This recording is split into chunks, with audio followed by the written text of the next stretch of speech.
Hey everybody, Ryan here at eTrailer. Today on our 2011 GMC Sierra 1500, we're going to be showing you how to install the Sumo Springs suspension enhancement for the rear axle. But before we do that, why don't we check them out and make sure that these are going to be something that'll work for your truck. So before we get our suspension enhancement installed, what we like to do is just take a couple of measurements and do a couple of tests. That way we can really, have something to work with in terms of how well our suspension enhancement works. So what we're gonna do now is just take a baseline measurement. So we have our truck with the factory suspension, no weight in the bed of our truck. And what I'm gonna do is measure from the ground to the bottom edge of our wheel well.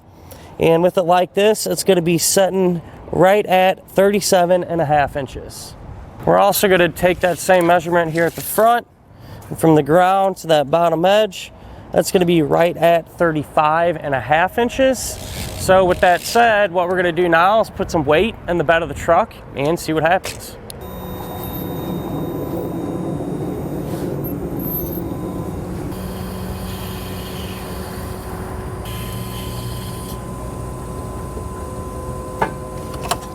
So went ahead, got some weight in the truck, and just visually you can tell definitely affected it. Definitely got some squatting going on. So we'll take that measurement again here at the back from the ground to the edge. It's going to be right at 34.25 of an inch. It's going to be right at 36 inches. So what's happening?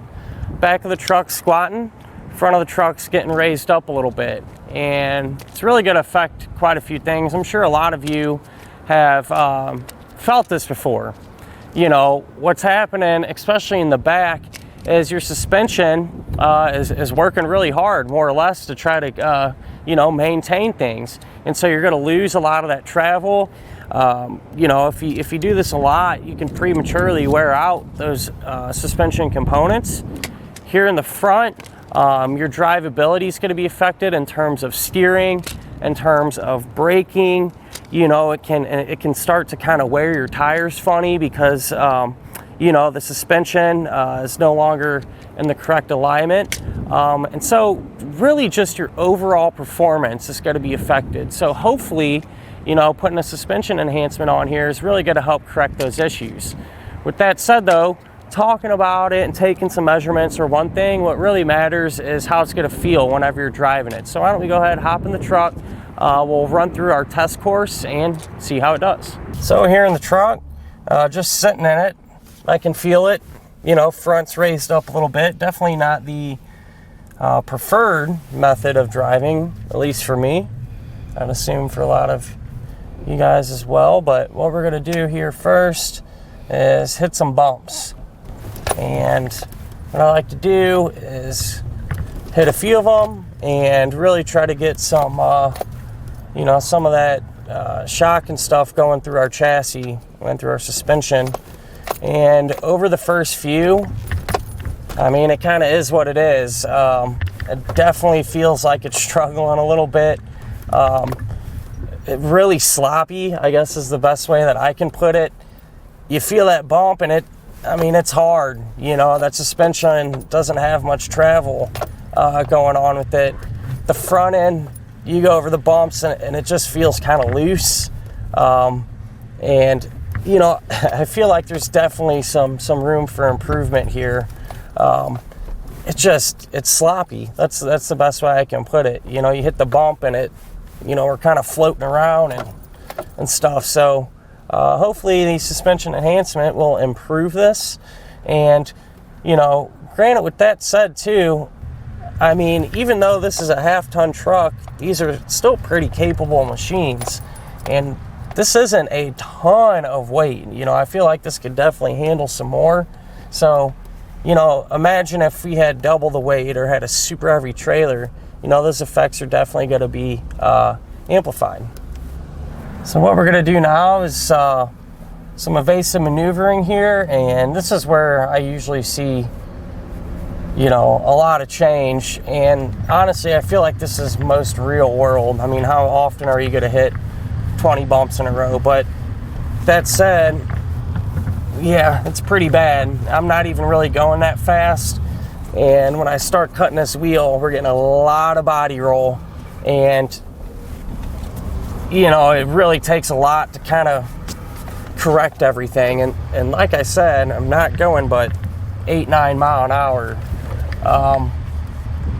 So, you know, definitely some room for improvement there. And like I said in the past with my experience, I feel like this is where these enhancements, generally speaking, suspension enhancements of all kinds, really shine. So, you know, it feels loose, and everything can be tightened up a little bit. I feel like it'd make a big difference. So we'll see what happens. So now with our suspension enhancement installed, go ahead and get this tank back in. That way we can see what the deal is. See if we gain those performance benefits while we're back out on our test course. So with the weight in there, just looking at the truck, it looks a lot better. It doesn't look nearly as bad as what it did. So I'm curious to see here at the back, right at 36 inches. So it's still dropped down a little bit, but not nearly as much as what it did without our suspension enhancement. So it's looking good back here. Let's go ahead and go up front and see what the deal is up there. From the ground to the edge there, that's going to be 35 3/4 of an inch. So although the front end still came up, it just raised by a little bit. So things are looking pretty good. But again, you know, the real test is how it's gonna drive. So let's hop in and go for a spin. Here in the truck, go ahead and throw it in drive, and I can feel a difference already in terms of, you know, how it was squatting before. Truck feels a lot more level, so definitely a little more of a comfortable ride in terms of that. But I'm going to try to replicate what we did before to the best of my ability. So we're hitting these bumps again, and just like before, I'll let that energy kind of transfer through our truck, and way better. Believe it or not, how can I explain this here? The truck feels like how you'd expect it to. You know, the suspension before, it was just kind of dropping down and was super sloppy. It's not nearly as bad as what it was. It actually feels like you have some shock there. You know what I mean? Before, it almost just felt like the shock was just flopping around. It actually kind of takes that bump and recovers the way it should actually. Same thing in the front too, actually. At first, it was super sloppy. The wheel almost felt light, and that's not the case at all. And I'm actually surprised how well these are doing over these bumps. I know in the past with other vehicles and putting these on, you could tell a little bit of a difference, but I mean, it wasn't out of this world. And this one's actually making a pretty big difference there. So I'm happy to be able to say that. So if it's doing that good over the bumps, really curious to see how it'll improve during our slalom course here. So we'll shoot up the road a little bit and run through that next. So we made it down the street a little ways, and we've got this clearing actually today. It's usually jam-packed in here, but we got a little bit of space now, so I'm gonna pick up some speed and start to do our maneuvering. Way better. The truck actually feels planted. Way less body roll. I mean, there's still a little bit there, but you know, I'm actually gaining speed too. I'm doing about 14-15 miles an hour. I feel like I could go faster than that if I wanted to, where beforehand I could barely make it to 10, and you know, the truck was all over the place. So definitely an improvement. So, you know, this is one of them things where the truck just feels better. It's going to instill a little more confidence in your driving abilities too. You know, I mean, unless you pull a trailer every single day, all day, or been doing it for a long time, a lot of people, it kind of makes, you know, it's a whole nother element to driving, kind of makes you a little more cautious, a little more nervous, a little more white knuckles sometimes. So if something like this can you know, make you a little more confident as a driver when you're pulling a trailer, that alone would be something that's worth it to me. Essentially, all they're doing is filling that void from the bottom of your frame rail to the top of your axle housing. And so what's going to happen is, you know, there's no contact right now. This one's really close, but this truck's suspension is a little wore out to begin with, got some higher miles on it. But generally speaking, you'd have a smaller or a little bit larger gap there.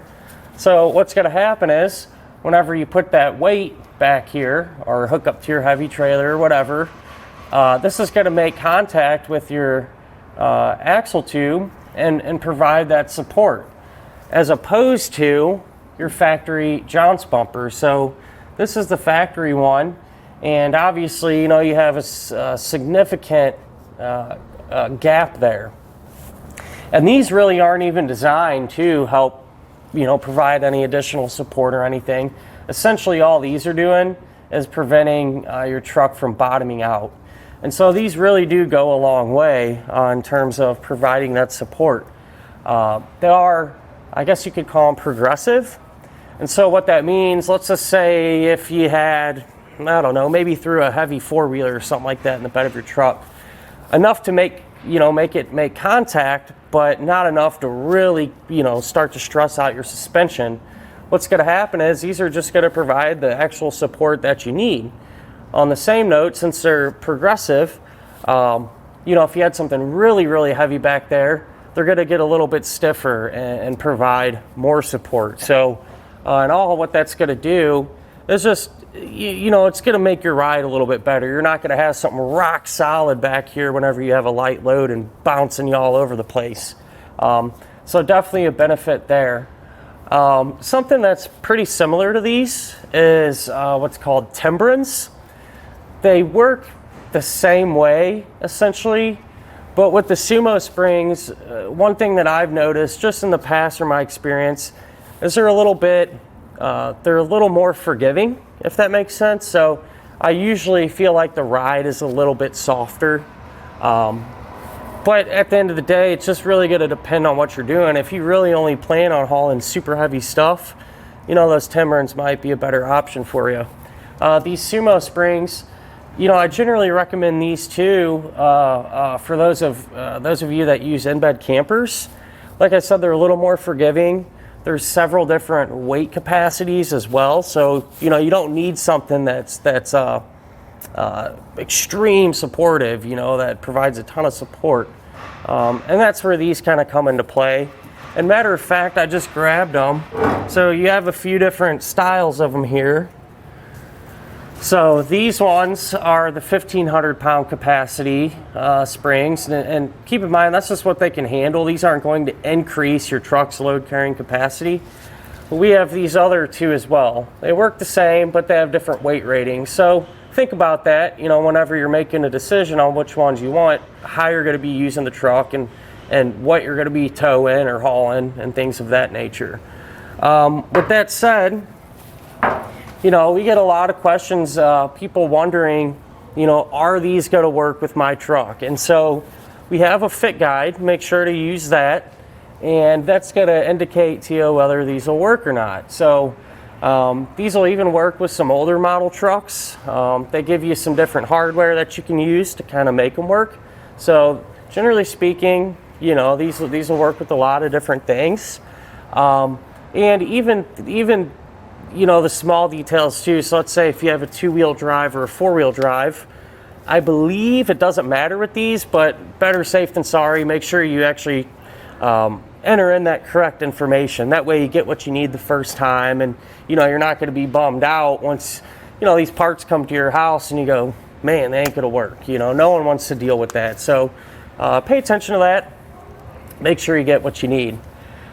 We also get a lot of people asking about goosenecks and fifth wheel hitches, right? If these are going to work with them.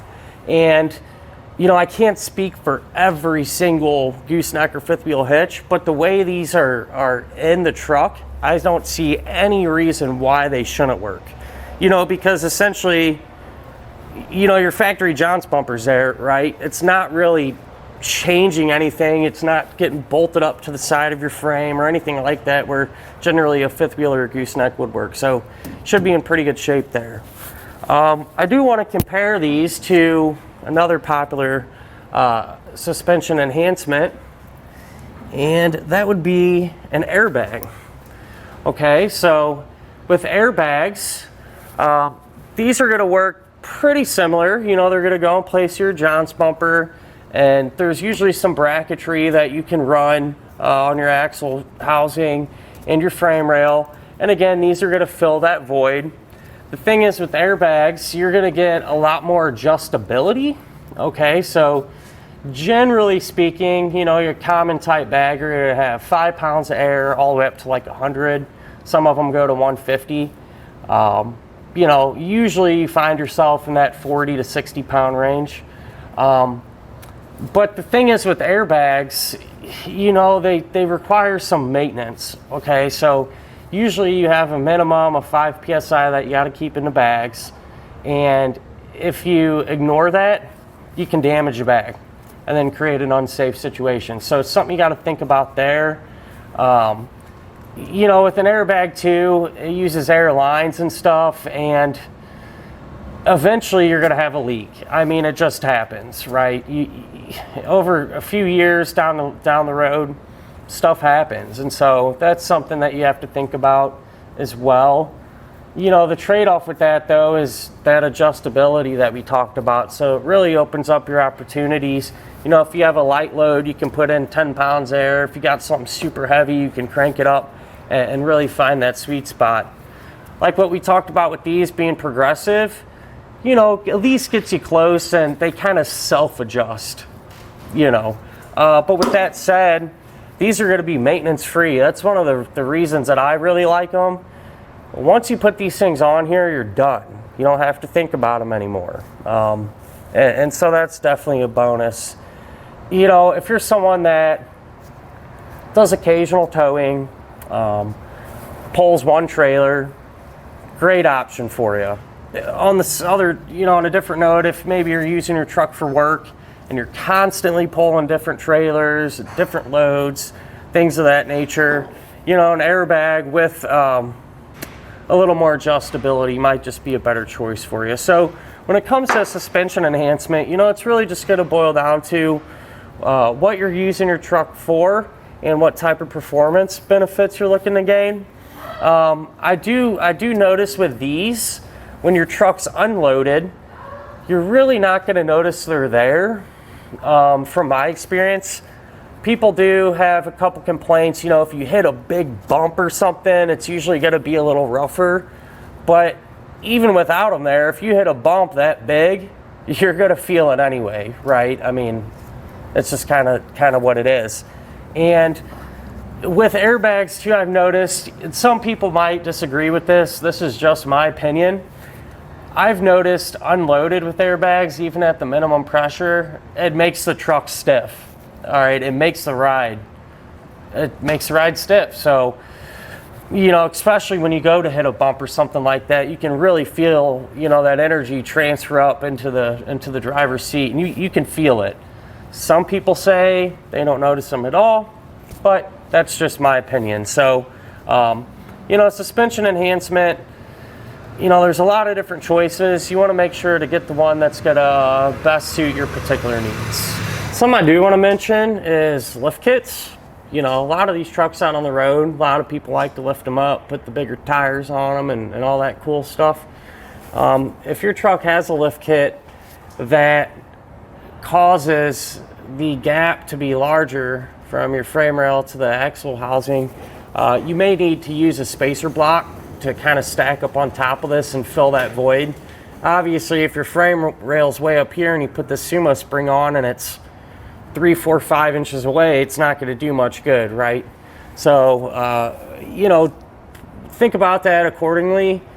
just to kind of give you something to work with here, at least, the top of the Sumo Spring itself to the bottom is about 5 inches. You know, I'm not sure of the exact distance here, but you know, you want it to be relatively close. Like I said, obviously if the bottom of the Sumo Springs all the way up here, it's not going to do you much good. So, you know, think about that. If your truck's lifted up, causing that gap to be bigger, you can always use one of those spacers in addition to this. But other than that, at the end of the day, you know, I feel like the suspension enhancement you'll be happy with. I know all the ones that I've done, I've actually noticed a difference, and they just work. As far as getting these installed, super easy. I mean, literally, you get the truck up, take out your factory John's bumper. It's one bolt. Bolt up your bracket, screw on the Sumo Spring. So really shouldn't give you a whole lot of issues. I mean, this is something that can be done in the driveway, in your garage, no problem. So, you know, set aside a little bit of time, maybe an hour on your day off, and you know, you should be able to get these on. But if you'd like to stick around and see how that's done, feel free to. We'll go ahead and put them on together now. To begin our installation, we're going to be here at the back of our truck, and first thing you need to do is get it jacked up. So for a lot of you at home, I'm sure you're not going to have a drive-on lift like this, but you could just use your jack and your jack stands, and what you want to do is jack it up by the frame of your truck. That way your wheels will be hanging, because what we're looking to do is increase the distance in between our axle tube and our frame rail. And I say that because we're going to be working right here to get our factory John's bumper out and our spring installed. So for me, since I'm on a drive-on lift, I just used a pull jack here, and I'm able to kind of push up on our frame, and that's going to increase that distance. But with that said, now we can get our John's bumper removed. This is our John's bumper, and there's a hole in the middle of it and a 10mm bolt. So you take your 10mm socket, and I'm using this extension. Seems like it's about spot on. What we're going to do is break this loose.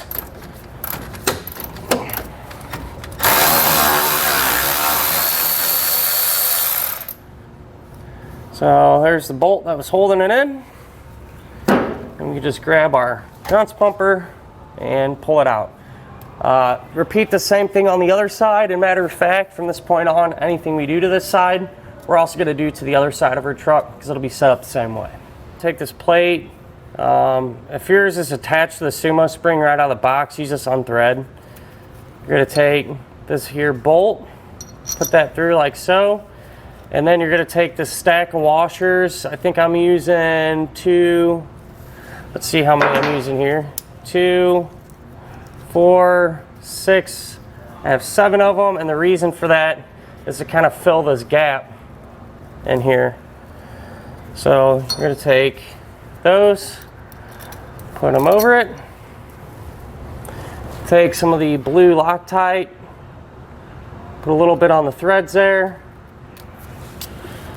And then you can thread this in. And when you're threading this in, you want this stud to face towards the back of the truck. And we can tighten it down using a 6mm Allen key.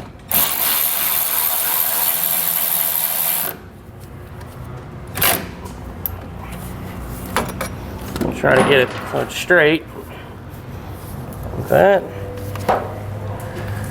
Just make sure it's tight.